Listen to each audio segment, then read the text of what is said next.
best friend's jealous fiance told me that I'm a dirty dog that needs to be put down and slapped me across the face. So my best friend took off her engagement ring and left her. Finn and I have known each other since we were in 6th grade. Around the summer of my 10th grade year, I came out to my parents as gay. They didn't take it too kindly, and I ended up disowned. Finn's family happily took me in and treated me with nothing but kindness. When Finn and I graduated from high school, he went on to work under his father while his parents helped me pay to attend college. During my time away from college, Finn met Sarah. I believe it was my 3rd year of college when I finally got to meet her. It was during a family dinner. I greeted her warmly and tried to make my best impression because she was my best friend's girlfriend. When I went to shake her hand, she weirdly looked at my hand. I don't want to say disgust, but I'm not sure how to describe it. After that school break, weird things started happening, like me and Finn's messages randomly being muted, or my number randomly being blocked on Finn's phone. Things got worse when I moved back home after graduating from college. On days when Finn and I planned to meet, Sarah would call him with some emergency about an hour before our meetup. Car troubles, feeling ill, or just being lonely. I never felt right stopping him from going to her, so I'd often cancel just to avoid any issues. Eventually, Finn and I stopped hanging out as much because it got annoying. We would only see each other at family gatherings. Fast forward to January of this year, Finn proposed to Sarah. Everyone, including myself, was over the moon for them, but it's been the shittiest time ever. She immediately made a post on Instagram with a picture of her and Finn captioned, "Better than the rest," with a kissing emoji. This led me and Finn's siblings to ask if he cheated, because who's the rest? Finn claimed she was just too excited to make sense, which didn't make sense to me either,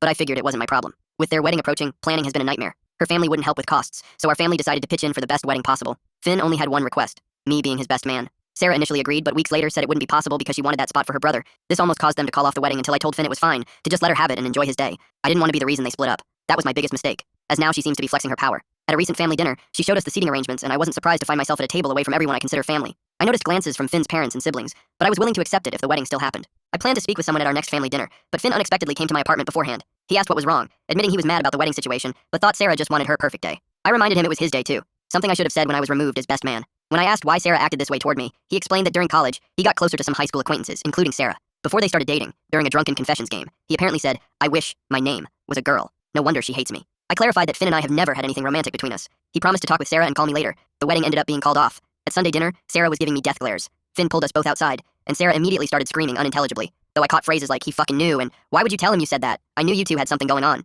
Finn's family came outside because of the commotion, and when they asked what was happening, Sarah screamed that I'm a dirty dog that needs to be put down. Finn's mom managed to get Sarah inside to cool down. I explained everything to those remaining outside, and when Finn's mom returned, she directly asked if we were messing around. I was floored. I explained I've never done anything non-platonic with Finn. Sarah, apparently listening through the door, burst out screaming that I was a liar. I asked when I'd ever made her feel like I was chasing Finn, pointing out I was even helping fund their wedding. Finn's parents tried explaining that everything was being misunderstood, but Sarah wouldn't listen. Finn pulled her aside, and after a heated exchange, she surprisingly walked back over and slapped me. After a moment of shocked silence, I decided I was done and said, "I'm out." As I went inside to grab my things, Finn and Sarah continued arguing. Her screams changed from insults to, "I'm sorry," and "Give it back." Finn yelled at her to stop, saying, "I let you have the wedding how you wanted. I've never given you a reason to doubt me. The fact that you're just yelling and screaming here like a toddler is honestly something I'm not looking for in. The fact that you're just yelling and screaming here like a toddler is honestly something I'm not looking for in a partner. You make up this fake scenario in your head, and why? What good does that do? You won't apologize. You won't listen. I should take the ring the moment you slapped him. Nobody in this house has ever disrespected everyone else like you've done today." Finn came inside as well and began grabbing his things. The entire time, I was surprised but not interested when Sarah began apologizing to me.